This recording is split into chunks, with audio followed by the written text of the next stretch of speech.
Joe, front right here. Obviously, the last couple media days, it's been, the Kelvin Gastelum story, and then before your last one was all about, Mexico, and then preparing again for Kelvin Gastelum. So now that you're past that point, I guess, how's life and how's training camp been?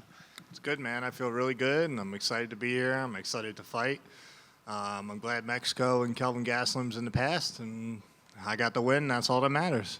This matchup with Abus, I mean, after your win against Kelvin, it obviously sets you up for these big names, and I think this matchup maybe caught a lot of people off guard. So I guess when his name came across your desk, did you like the matchup, or was it more like the timing and the card and the placement? No, so the backstory behind this is before I fought Kelvin, I was offered Abus, and I said no because I didn't like it. I didn't think it made sense. I want to go up in the rankings.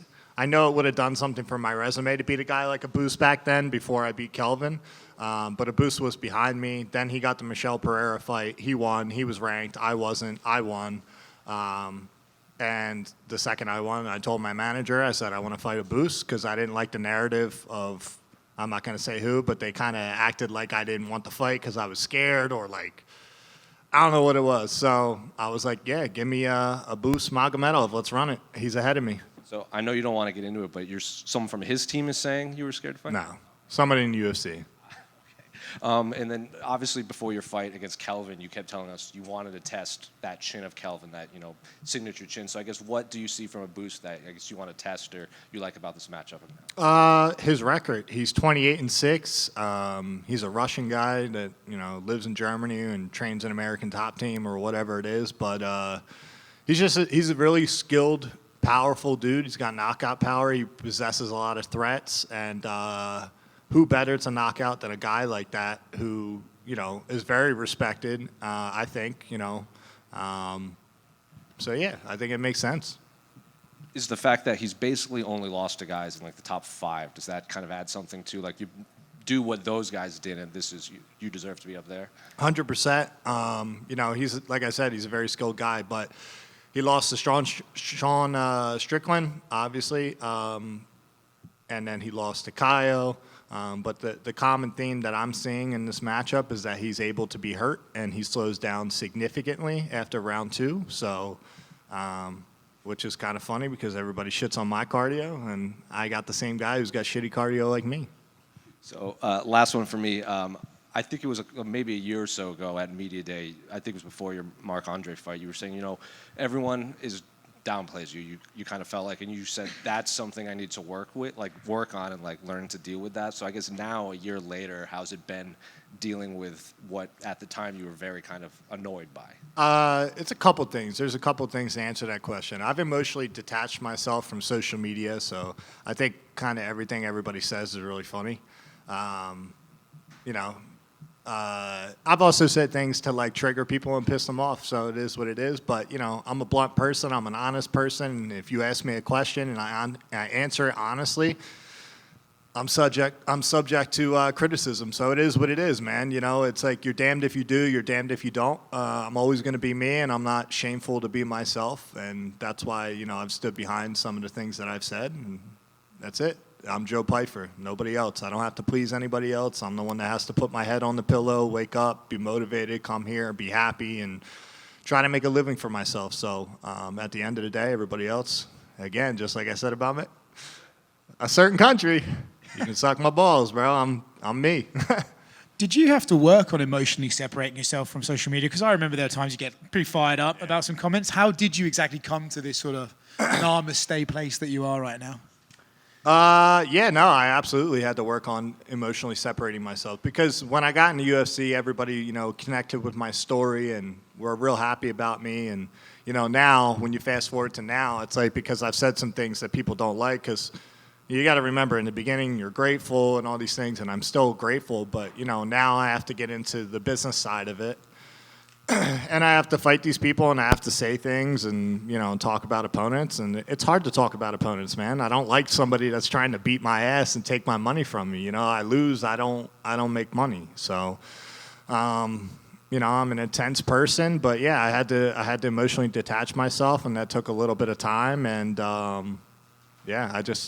I think the way that I did that is I don't know any of these people that are talking shit. I know that most of the people are eating Cheetos like my man in the orange right here, and they say negative shit about fighters, and we cut weight and we train 24/7. I've been doing this shit since I'm 4.5 years old. So what the fuck do I care that a reporter has something to say or a fan that has something to say? You know what I mean? If you're a nice person in this, or you're a good, journalist, a good commentator, like, we have all respect for it. But at the end of the day, fans have to take accountability too. Like, if fighters don't answer their DMs anymore because you've just been saying nothing but negative shit, and now they don't care. Don't say that they're a dickhead. I'm not a dickhead. I'm a pretty nice dude. I agree. I'm definitely a dickhead, but I'm still a nice dude. I'm a dickhead and a nice dude. Yeah, both. I hate to do this to you, but I feel like it's a topic of conversation every time you do one of these. But we've got a new hair look this time. What did we go for the shaved head for? So when I did the whole hair transplant thing, it was free. So I have the option to grow hair if I want. It's always nice to have that option. But I really have always just I like being bald, bro. I think if I didn't have a beard, I'd be super self-conscious, and I would definitely, rock the hair. But I like being bald, and I'm here to do a job. I'm here to take this man out. So Hitman vibes. Joe, there's been a lot of movement in the middleweight division. Just wanted your thoughts on the championship fight between DDP and Hamzat. Yeah, I mean, Hamzat does what he does, right? He's one of the best grapplers in the UFC, I would say. And he's got an aura about him, and DDP couldn't keep up with the wrestling. I was one of those people that thought DDP was, going to have some success somewhere. And Hamzat is a beast, man. He shut him down completely. So, yeah, it keeps things interesting. And the middleweight division is stacked right now. So that's my opinion. I think it's a very exciting division to watch. What are your thoughts on the top, the top, there's Imavov, right? And then there's this RDR versus Brendan Allen fight. Obviously, you're going to say yourself that you should get the next title shot. But no, I don't. I wouldn't say that. Between Imavov and then RDR, Brendan Allen, who do you believe should get the next crack at Hamzat? I think you got to give it to Imavov. I think beating a guy like Caio Borralho, who I think is up there with the best of them, and the way that he kind of controlled the entire fight, I think you got to give it to him. Although I don't think that he will beat Hamzat.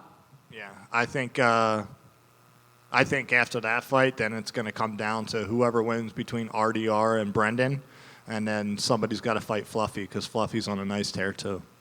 Thanks, and man. whoever wins between that, whether it be Brendan Allen and Fluffy or Fluffy and RDR, then you give that person the next title shot. Cool. Thanks, man. Joe, What up? what's going on, buddy? Speaking of embracing the memes, when is the nickname going to be officially changed from body bags to body cam off, Pyfer? Bro, I love that. See, that's the one part that started out as like a negative thing, like people saying I was like racist and all this shit, and now I think it's hilarious. So yeah, it's possible in the future. I love that. Body cam off. I'm here to kill a motherfucker. And when is your boy Sean Brady going to get a fight? That's not my business to release, but very soon. And he'll be prepared, man. I feel bad for him because the division's kind of held up with the Islam JDM fight. And then, you beat somebody who was a former champion. And the way that he beat him and dominated him, he definitely deserves a higher fight than what he's probably going to get. And it sucks because, if Islam wins, then they might do Ilya, Islam, and he's just kind of sitting there waiting. And Sean wants to fight. He trains like he's in a camp 24/7, 365, man. So, but yeah, very soon. That's what I can say. I do know, but I can't say. Joe over here. Hairline joke guy. I remember you. I was wondering if you did. Now, Yeah. Philadelphia has had a growing combat sports scene. I know we haven't had the UFC there in a while, but a lot of good bare knuckle shows, Fury grappling. How exciting is it to be a part of that in your city? It's cool, man. I think the best way to be a part of it more would be to have, UFC come to the Wells Fargo again. It was a great venue. It is a good arena for it. But yeah, you got the Eagles kicking ass, Super Bowl champs returning. Phillies are doing pretty good, I guess, from what I hear today. Everybody keeps asking me about it, even though I don't know shit about baseball. But yeah, and then obviously we got a solid team, at Marquez with a bunch of really big UFC guys on the way up. And yeah, Philly sports is good. And you mentioned your Marquez MMA team. You have a lot of big guys in the UFC. Could you share the names of a couple prospects that we might learn about very soon? One of them being Jose Soto, Christian Bobby, Igor Kostachenko, Samander Muradov. Obviously, we have Nursultan, the guys that are already in the UFC.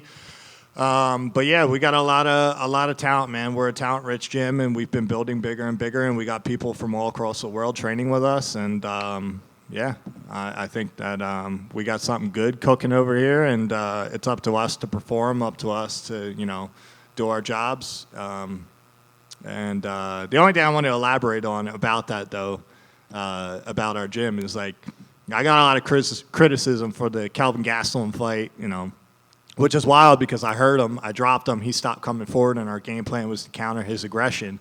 So it kind of made a lackluster fight, but that's my responsibility. Looking back on the fight, I could have been more active. I could have definitely thrown more combinations, but I knew Kelvin Gastelum had a strong chin and prided himself on countering. When you're a little bit too aggressive, so I didn't want to take that risk. This is about winning, especially at this level, to get to the title shot. And but yeah, no, our team, we have the best game plans, we have the hardest working room, and yeah, I think that I can become a world champion with this team.